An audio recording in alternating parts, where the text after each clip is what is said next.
ঘড়িতে তখন প্রায় 2টা।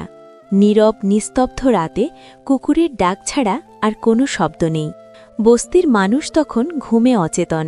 একটা ঘর থেকে আগুন জ্বলে ওঠে, যেন দানবের মতো গর্জে উঠল, এক লাফে পাশের ঘরগুলোতে ঝাঁপিয়ে পড়ল।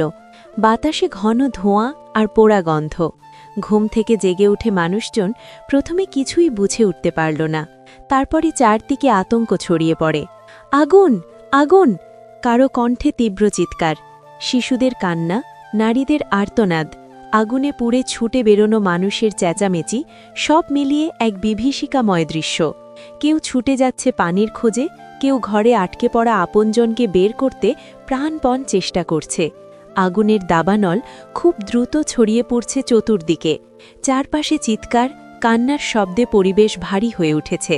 হাওয়ার কারণে আগুন দ্রুত ছড়িয়ে পড়ে পাশের ঘরগুলোতেও। এখনও দমকল বাহিনী আসেনি, আর স্থানীয়রা হাতে যা ছিল তাই দিয়ে আগুন নেভানোর চেষ্টা করছে। ঘন ধোঁয়ার মধ্যে কান্না, আতঙ্ক আর সাহায্যের আর্তনাদ এক ভয়াবহ চিত্র তৈরি করেছে। রাজধানীর মহাখালী কড়াইল বস্তিতে গভীর রাতে আগুন লেগে শতাধিক ঘর ও ব্যবসা প্রতিষ্ঠান পুড়ে ছাই হয়ে গেছে।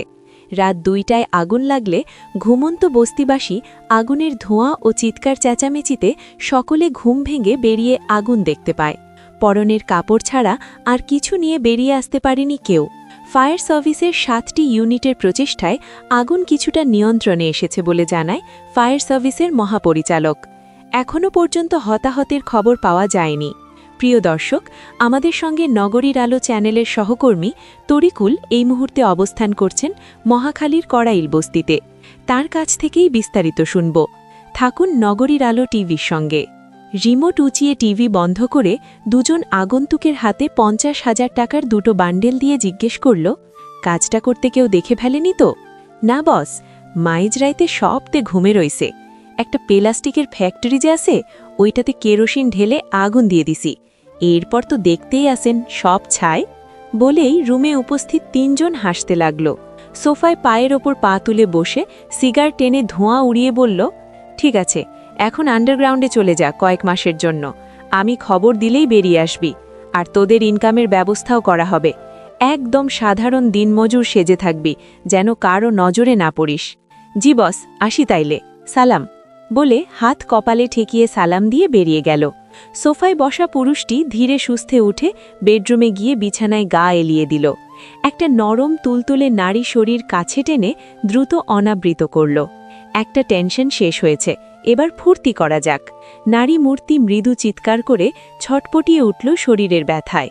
পরদিন বনানীর হাইরাইজ বিল্ডিংয়ের 8তলা অফিসের আলিশান কেবিনে পায়ে উপর পা তুলে আয়েশ করে বসে হাসতে হাসতে একটি নারী কণ্ঠ বলল, অবশেষে জায়গাটা হাতের মুঠোই এলো তাহলে।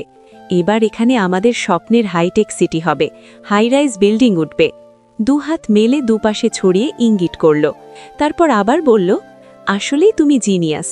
না হলে এত বছরের আইনি লড়াই, নেতাপাতি নেতাদের হুমকি ভয় দেখানো যেখানে কাজে আসেনি, কোনো সমাধান দিতে পারেনি, সেখানে এক রাতেই তুমি সব সমস্যার জড় উপড়ে ফেললে। Bravo man. বলে সামনে বসা লোকটার হাত ধরল। Anything for you darling. গা দুলিয়ে হাসল। দাঁড়াও, ওকে ফোন করছি। বলে ফোনের ডায়াল লিস্টে একটা নাম্বারে ফোন দিয়ে কথা বলল। ফোন রাখার আগে বলল, শোনো, আমাদের এই বিজয়ের খুশিতে আজ রাতে পার্টি হয়ে যাক। গণপূর্ত মন্ত্রী, ক্যাবিনেট সচিব থাকবে। জানো তো, আমার পার্টিতে স্পেশাল সব সাপ্লাই থাকে। থ্যাঙ্কস ইয়ার, বাট ইউ নো, আমার যত দোষই থাকুক, অন্তত নারী দোষ নেই। তাই যদি হয়, তবে জিনাতের সঙ্গে কি? জিনাত বিবাহিতা ও পরস্ত্রী, তারপরও ওর সঙ্গে একটা ভালো কেমিস্ট্রি দেখতে পাওয়া যায়। জিনাত আমার ভালোবাসার মানুষ, ওর সঙ্গে কারো তুলনা হয় না। ও বিবাহিতা হলেও আমারই থাকবে। যাই হোক, সন্ধে চলে এসো আমার বাংলোতে। খাওয়া দাওয়া, সেলিব্রেশন, হার্ড ড্রিঙ্কস সবই থাকবে। ঠিক আছে, আমি এখন অফিসে যাচ্ছি, সন্ধেয় দেখা হচ্ছে। ওই হিজাবওয়ালি ম্যাডাম, এদিকে আসেন। দেখছেন না এখানে সবার ইন্টারভিউ নেওয়া হচ্ছে? আপনি সিনিয়রদের ইগনোর করে চলে যাচ্ছেন।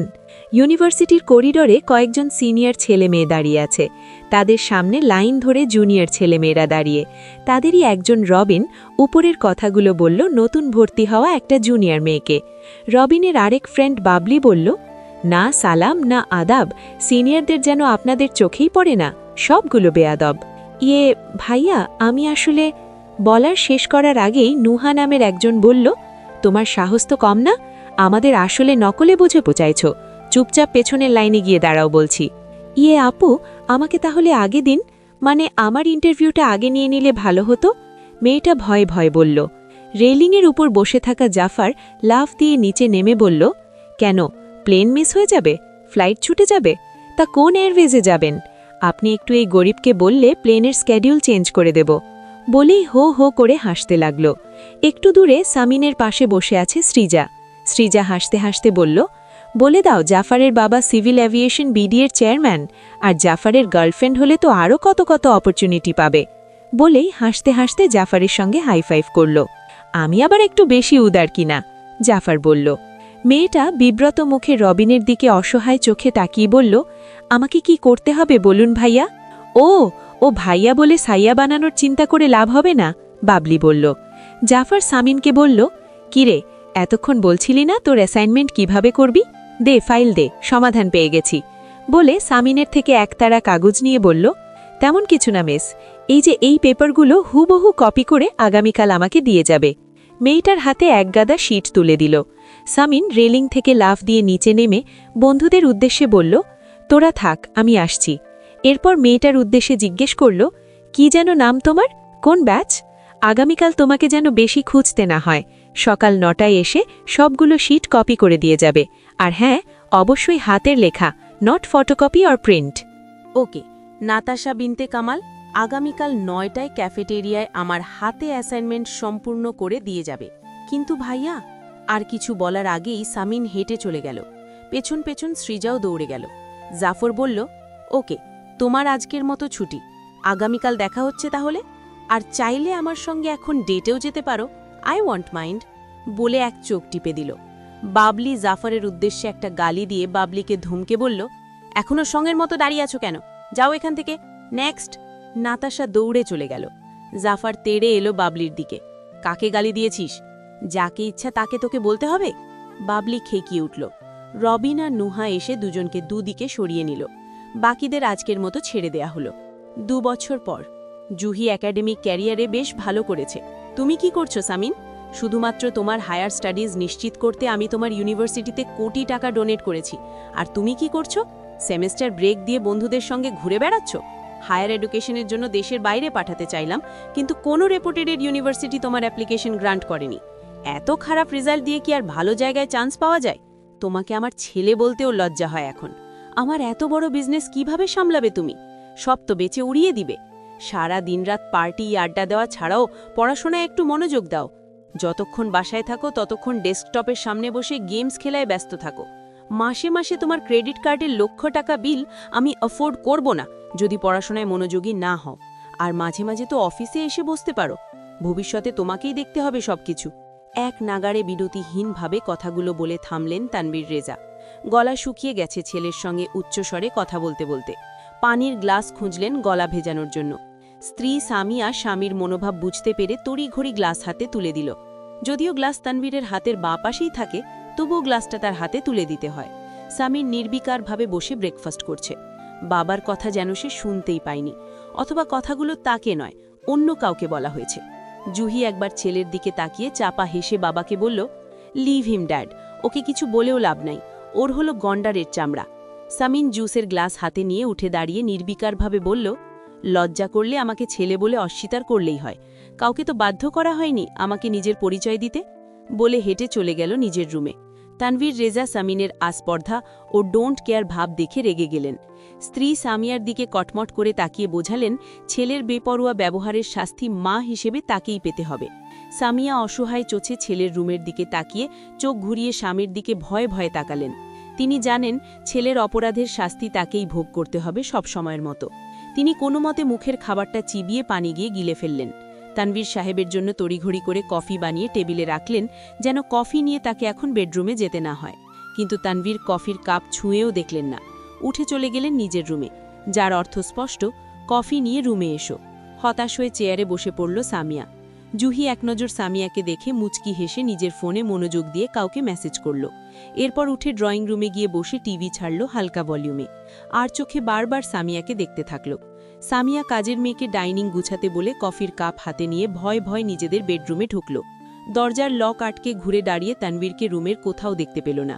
রুম সংলগ্ন চেঞ্জিং রুম থেকে খুটখুট আওয়াজ আসছে। তানভীর অফিসের জন্য তৈরি হচ্ছে। কফির কাপটা বিছানা সংলগ্ন টেবিলে নামিয়ে রেখে একটা দীর্ঘ শ্বাস ফেলল।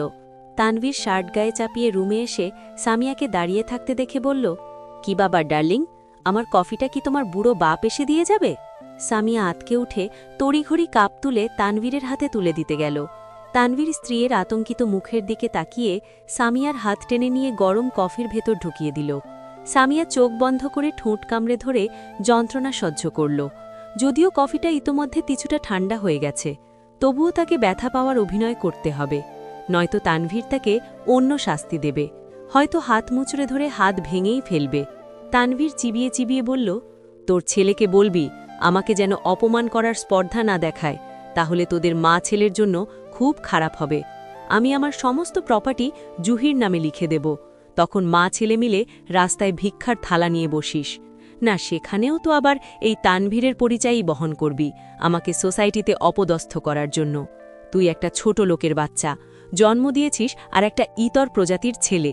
অন্যরা যেখানে নিজের ছেলেকে নিয়ে গর্ব করে সেখানে আমাকে লজ্জিত হতে হয়। কি কপাল আমার। সামিয়া মাথা নেড়ে সম্মতি জানালো। সে সামিনকে বোঝাবে। দরজা নক করার শব্দে তানভীর তৎক্ষণাৎ সামিয়াকে ছেড়ে দিল। জুহি দরজা ভাগ করে দাঁড়িয়ে বলল, ড্যাড, তোমার কি লেট হবে? আমার 10টায় একটা ক্লাস আছে, ভাবছি তোমার গাড়িতে একসঙ্গে যাব। তানভীর দরজা খুলে মেয়েকে দেখে স্বাভাবিকভাবে হাসলেন। চেহারায় এতক্ষণের নিষ্ঠুরতা, ক্রূরতা চেহারা থেকে নিমেষেই উধাও হয়ে গেছে। সামিয়া কফি মগ হাতে পাশ কেটে বেরিয়ে গেল। তার এখন অনেক কাজ, বাবা মেয়ের আহ্লাদ দেখার সময় নেই। এই তো মামনি, অলমোস্ট হয়ে গেছে, তুই এসে বস, বলে মেয়েকে এক হাতে জড়িয়ে ধরে মাথায় চুমু খেল। জুহি আহ্লাদ করে বলল, no please hurry up dad, আমি তোমাকে হেল্প করছি, চলো, বলে ক্লোজেট খুলে তানভীরের টাই আর ব্লেজার পছন্দ করে বের করল। তানভীর নরম চোখে চেয়ে আদরের কন্যাকে দেখছেন। জুহি একটা ঘিয়ে কালার শার্ট বের করে বলল, আমার ড্যাড এখনও এত ইয়াং অ্যান্ড হ্যান্ডসাম, তাকে যে কোনো কালার মানায়। তানভীর মেয়ের পছন্দের শার্ট, প্যান্ট, টাই পরল। কিছুক্ষণ পর বাবা মেয়ে হাত ধরাধরি করে বাসা থেকে বেরিয়ে গেল। যাওয়ার সময় সামিয়াকে বলে যাওয়ার প্রয়োজন বোধ করল না। সামিয়া কিচেন থেকে দেখল পুরো দৃশ্যটা। আসলে এটা প্রতিদিনের রুটিন। তানভীর যাওয়ার সময় কখনোই তার থেকে বিদায় নিয়ে যায় না, তবে সামিয়া নিজেই তাকে দরজা পর্যন্ত এগিয়ে দিয়ে আসে। কিন্তু যেদিন তানভীরের সঙ্গে তার মেয়ে থাকে সেদিন সে ওদের থেকে দূরেই থাকে। তানভীর আর তার মেয়ের নিজস্ব পৃথিবীতে তারা মা ছেলে যেন অচ্ছুত।